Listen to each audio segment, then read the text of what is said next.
habría que recordar un hecho fundamental en las conquistas de la humanidad. Me refiero al hecho de que toda palabra es un invento humano. Como tal, comporta una forma de construir la realidad o de inventar la realidad. Dejar que las palabras puedan enriquecer nuestro mundo significa que debemos estar en capacidad de inventar nuevas palabras. No solamente pensar con las palabras ya establecidas, con las expresiones ya fijas, con los modismos ya conocidos, sino es indispensable que la poesía permita la construcción de nuevos mundos, de nuevas realidades, de nuevas sensaciones, de nuevas formas. Y justamente en ese construir nuevas realidades es que surge de nuevo la palabra propia, la palabra original, la palabra que nos da lugar en el mundo. Fuera de esa palabra propia nos vemos en riesgo, nos vemos expuestos a vivir el automatismo, a vivir la mecanicidad de la vida, a no tener opción a reinventar el amor, a reinventar el cuerpo, a reinventar la patria, a reinventar la vida, el tiempo. Y por eso es que es tan importante que la poesía y en general las artes nos abran nuevos caminos que nos permitan pensar diferente.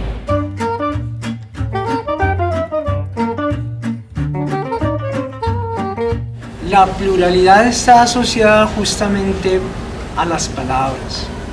La pluralidad deviene de esa diversidad de posibilidades para entender el mundo.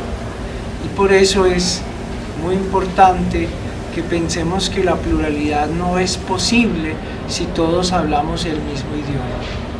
Es importante que recordemos la existencia de múltiples lenguas en nuestro territorio, la existencia de 64 lenguas indígenas, de 2 lenguas africanas, de muchas lenguas de origen europeo. Es importante pensar que hombres y mujeres no solamente deben hablar la lengua de los hombres, también hay que hablar la lengua de las mujeres. Y no solamente hablar la lengua de las mujeres occidentales, necesitamos reconocer esos otros ritmos, esas otras musicalidades que hay en las mujeres de otros orbes no occidentales.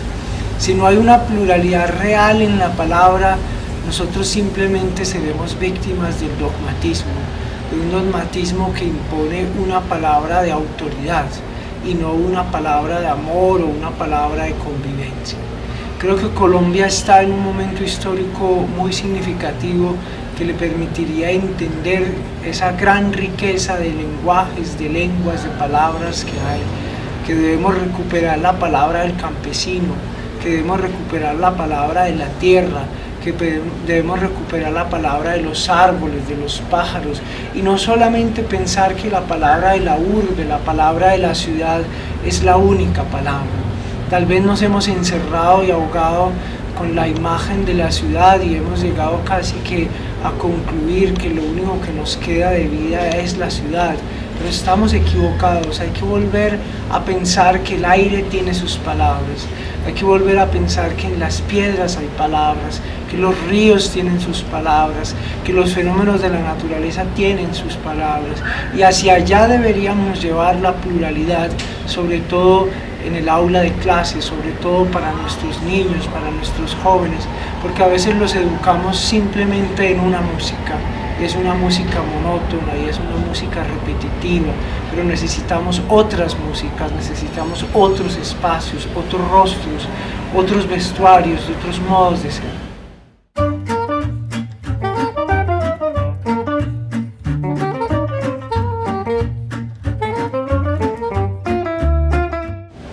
Escribir y leer son 2 dimensiones de lo que hemos mencionado, son las conquistas de la humanidad. Pero efectivamente escribir y leer no son las únicas dimensiones, y como también sabemos, la escritura alfabética no es la única escritura posible que permitiría al niño, al joven, entrar en un proceso de crecimiento intelectual. Valdría la pena, por ejemplo, pensar que en muchas lenguas que tienen alfabeto se escribe distinto. Hay lenguas que se escriben de arriba a abajo, hay lenguas que se escriben de derecha a izquierda. No todas las lenguas se escriben de la misma forma que nosotros o que nuestras lenguas occidentales. Eso también haría entender que el primer paso de la pluralidad en el aula está en mostrar esos diversos lenguajes. Hay letras o hay alfabetos o hay sistemas escriturales que requieren de dibujos. Hay sistemas escriturales que relacionan el texto con la imagen o relacionan el texto con la música, con la danza, con la pintura corporal, con la cestería, con los sombreros, con la arquitectura. Eso simplemente nos hace recordar entonces que promover la escritura en el aula significa promover diversos modos de pensar. Y no es que simplemente el niño tenga que aprender a decodificar el alfabeto, también tiene que aprender a construir su propio alfabeto, también tiene que aprender a jugar, a ser el inventor de un lenguaje.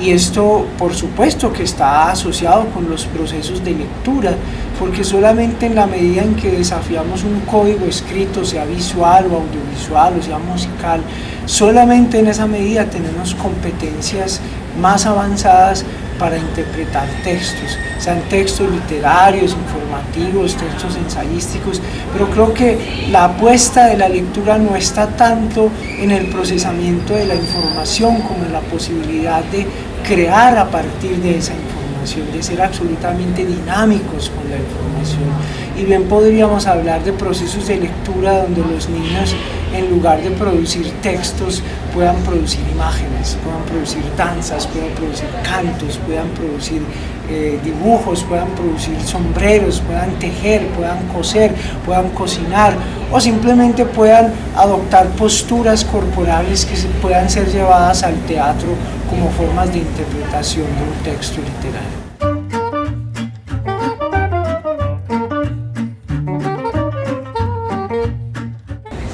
La literatura solo es posible y solo ha sido posible en el diálogo de culturas.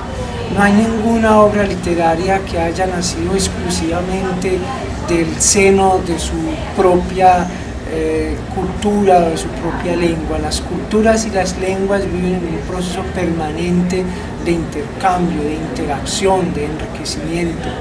Ni siquiera un idioma poético puede declararse como auténticamente original. Un idioma poético es el resultado de muchas tradiciones poéticas, de muchas tradiciones culturales, y quizás por eso se hace auténtico, porque se hace diferente en la medida de sus combinaciones. Pero es gracias a eso que nos propone la literatura que podemos hacer entender en clase, por ejemplo, que cada ser humano es diverso, y que en esa diversidad de sus orígenes, de sus sensaciones, de sus deseos, de sus proyecciones como sujeto, como colectividad, es que se puede construir también como auténtico. No creo que los seres humanos deban trabajar con una categoría fija y anquilosada de identidad. Me parece que eso nos enseña la literatura. La literatura nos enseña a tener miradas distintas, a tener personajes contrarios, a que una voz sea el resultado de muchas voces. La literatura nos enseña a ser hoy un niño, mañana una niña, mañana un abuelo, una abuela. A veces yo me siento mujer, a veces me siento hombre, a veces me siento simplemente un pájaro, a veces comparto con el río su velocidad. Entonces, en el fondo lo que hace la literatura es recordarnos esa condición plural de nuestro ser.